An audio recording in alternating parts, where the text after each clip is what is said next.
नमस्कार। मेरे इस यूट्यूब चैनल पर आप सभी का हार्दिक स्वागत है, अभिनंदन है। माय डियर फ्रेंड्स, मैं बीच में कुछ दिनों से नहीं आ पाई थी। इसके पीछे हमारा पारिवारिक समस्याएं होती हैं, हर के घर में होती है। हम जो जैसा चाहते हैं वैसा होता नहीं है। बहुत सारे चीज़ भगवान निर्धारित करते हैं। अपन सोचते हैं, आप ये सोचते होंगे कि मैडम बहुत पढ़ लिख गई, बहुत बड़ी प्रोफेसर हैं। ऐसा कुछ भी नहीं है। हर डोर ईश्वर के हाथ में है और हमारे हाथ में कुछ नहीं है। अपना काम है मेहनत करना।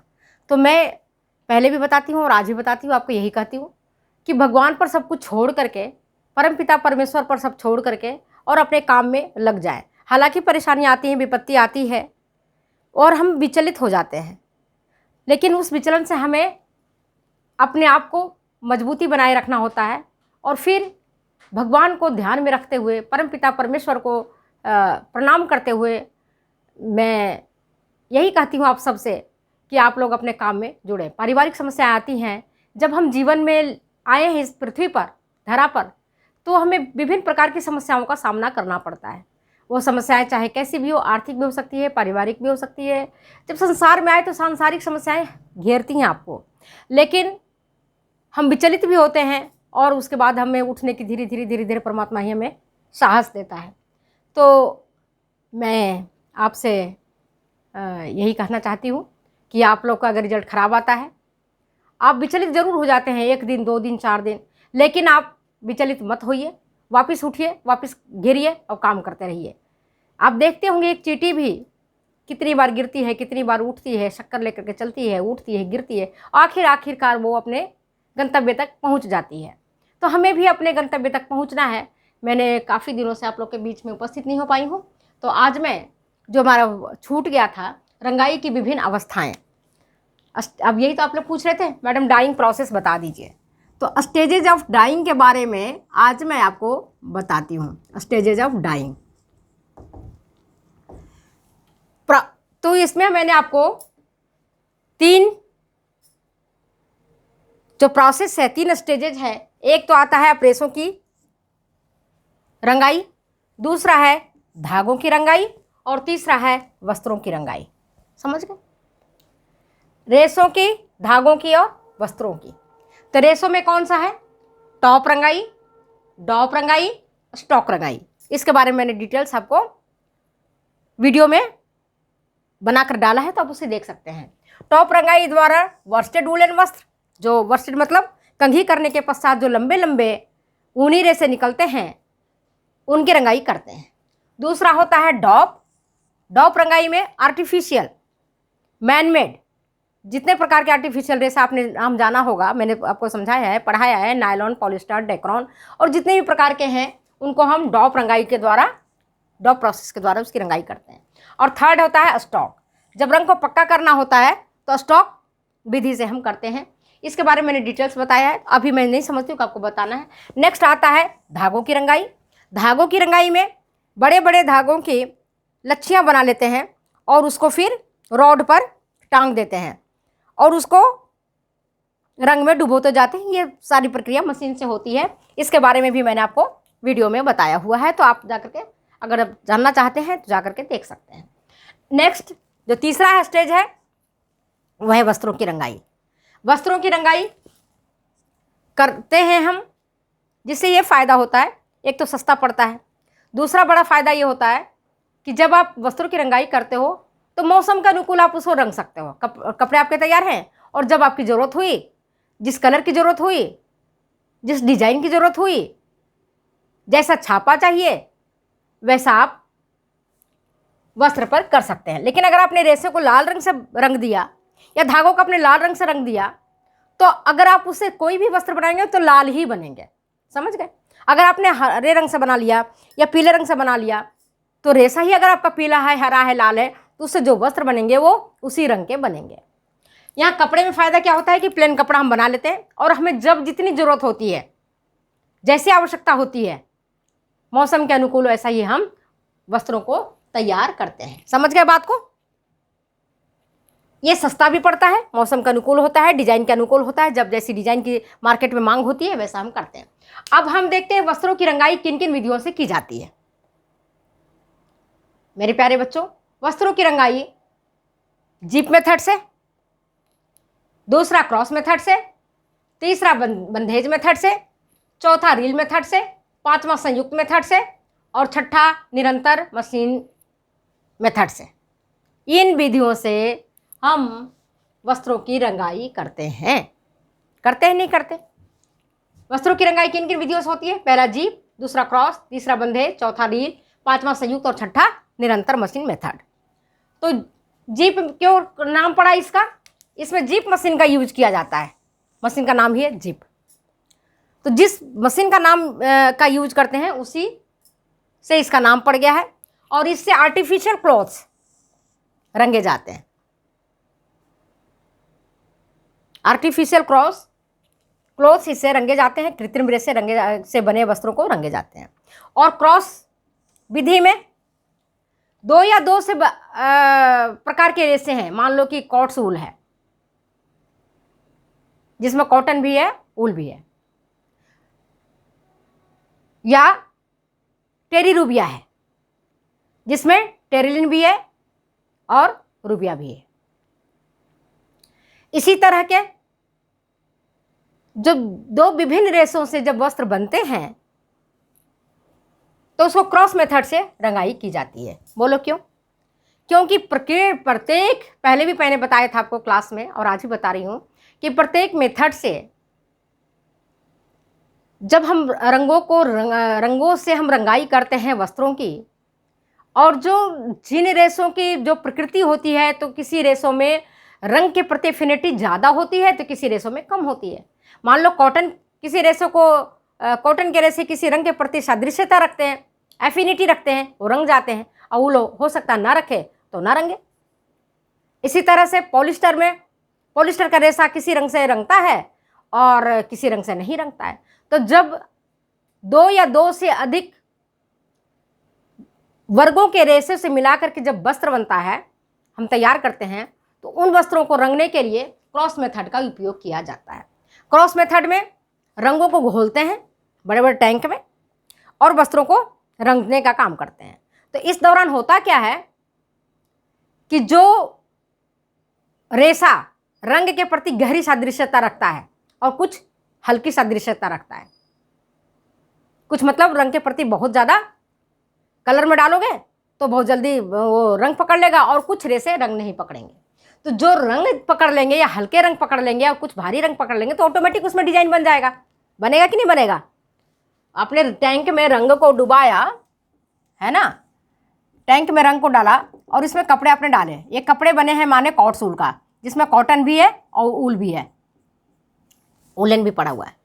तो कॉट्स ऊल का जो कपड़ा है, तो हो सकता है कि ऊल रंग को पकड़ ले, गाढ़ा रंग का हो जाए, और जो आपका कॉटन है वो उतना नहीं पकड़े। इसका विपरीत भी हो सकता है कि कॉटन रंग को ज़्यादा पकड़े, ऊन कम पकड़े, या कॉटन रंग को ज़्यादा पकड़े, पॉलिस्टर ना पकड़े, पॉलिस्टर ज़्यादा पकड़े, कॉटन ना पकड़े। तो इसके लिए क्रॉस विधि से रंगाई की जाती है। और तीसरा है बंधेज, जो आप सब जानते हो, बहुत ही फेमस है बंधेज, और इसकी मार्केटिंग और इससे पैसा भारत में काफ़ी आता है, फॉरेन करेंसी बहुत आता है बंधेज का। बोलो क्यों? बंधेज क्यों होता है? फॉरेन करेंसी ज़्यादा आता है बंधेज रंगों का, इसलिए क्योंकि ये मैनुअल वर्क किया जाता है, हाथ से हम हर काम को करते हैं। जैसे मान लो कि बंधेज करते हैं, जिसकी सुंदरता और जो चटक रंगों से बनता है, जिसके डिजाइन वो बहुत अनोखा होता है, बहुत अद्भुत होता है, बहुत सौंदर्यशाली होता है। मान लो कि ये हमारी साड़ी है, ये बंधेज रंग का बना हुआ है। अभी कई सारी थी लेकिन मैं अभी पास में रखी नहीं हूँ, मेरे ध्यान में नहीं था, तो चलो मैं बता देती हूँ। ये आपको दिख रहा है बंधेज है, सिंपल सा बंधेज है। तो उसमें जो बीच वाला पोर्शन आप देख रहे हो, एक ही रंग से तैयार किया हुआ है, दो रंग नहीं है इसमें।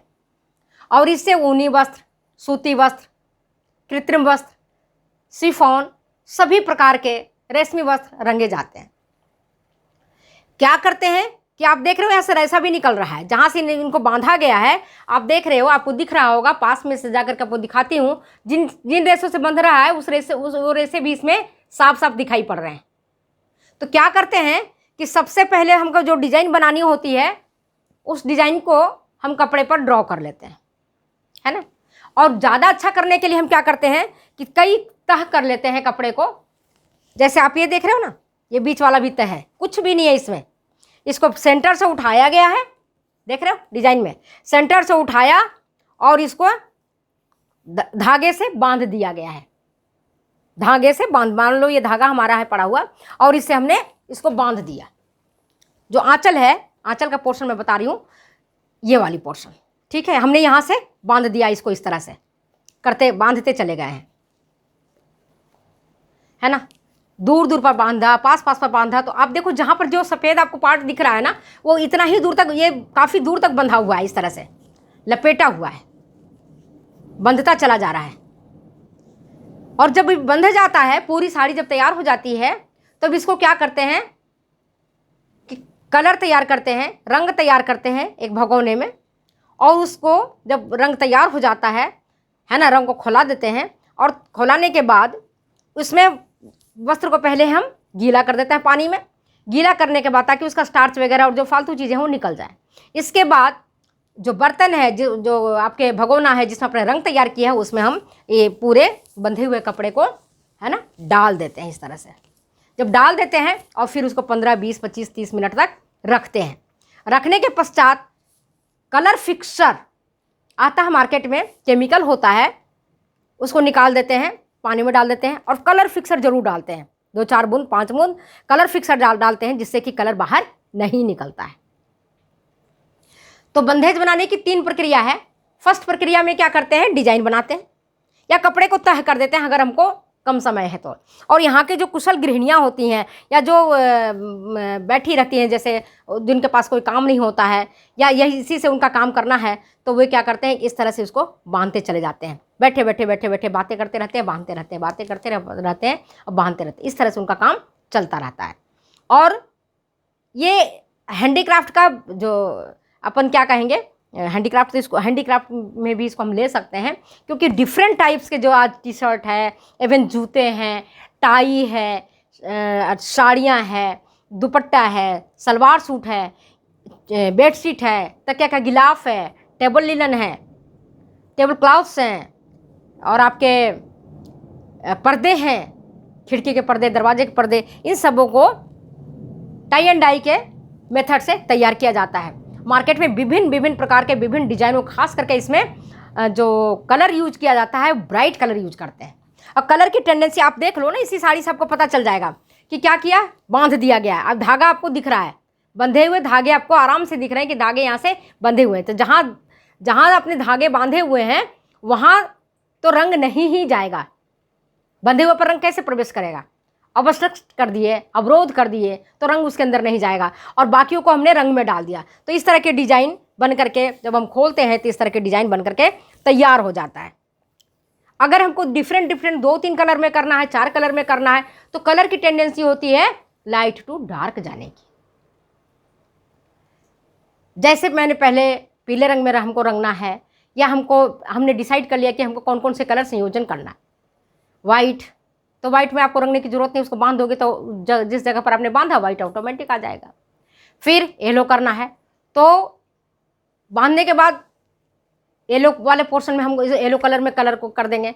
और येलो कलर में भी जिन जगहों में हमको येलो रखना है, पीला रखना है, उसको हम पीले रंग से उसको भी बांध देंगे और फिर उसको कलर में डुबा देंगे। थर्ड, अगर पीले के बाद मुझे ग्रीन करना है या रेड करना है, तो जिस जगहों पर हमको पीला रखना है बाकी बांधे, बाकी को हम रेड में डाल देते हैं। ब्लैक करना है, जहाँ जहाँ जिन डिजाइनों को करना है, कई प्रकार से आप कर सकते हो। जैसे कि आप ऐसे सिंपल सा आप अगर गांठ भी बांध दिए, तो जहाँ आपने गांठ बांधा है जहाँ पर रंग नहीं जाएगा, क्योंकि गांठ बंधी हुई है, ऑब्स्ट्रक्शन है। इसी तरह से आप किसी भी तरीके से, चाहे चना बांध करके या आप कंकड़ बांध करके या किसी और तरीके से जो आपको समझ में आ रहा है, क्लिप से, चिमटे से, ये आपके जो कपड़ा सुखाने वाली आती है क्लिप, उससे भी दबा करके आप कर सकते हैं काम को। पॉलीथीन से बांध करके कलर को करते हैं, जिससे कि बहुत सुंदर आपके बंधेज रंगाई से बने वस्त्र तैयार हो जाते हैं। और ये ऊनी वस्त्र, रेशमी वस्त्र, सूती वस्त्र, कृत्रिम वस्त्र, इनसे बंधेज का काम किया जाता है। राजस्थान में बंधेज से बने वस्त्रों का मांग विश्व के अनेक देशों में है, और मैंने पहले बताया था, आज भी बता रही हूँ, काफ़ी पैसे आता है, फॉरेन करेंसी ज़्यादा आती है। और तीसरा होता है, जो मैंने आपका चौथा, वो है रील रंगाई। हल्के वजन वाले जो वस्त्र होते हैं उनको हम रील रंगाई से रंगते हैं। जो भी हल्का वजन का वस्त्र है उसे हम रील रंगाई के द्वारा करते हैं। संयुक्त रंगाई में क्या करते हैं, जो डिफरेंट फाइबर्स होते हैं, डिफरेंट क्लास के फाइबर्स हैं, जैसे कि जो वस्त्र बनते हैं तो अगर केवल पॉलिस्टर से बनाएंगे वस्त्र को, पॉलिस्टर रेशे से, तो उतना फ्रूटफुल नहीं होगा, क्योंकि पॉलिस्टर की जो कमियां हैं वो वस्त्र में आ जाएंगे।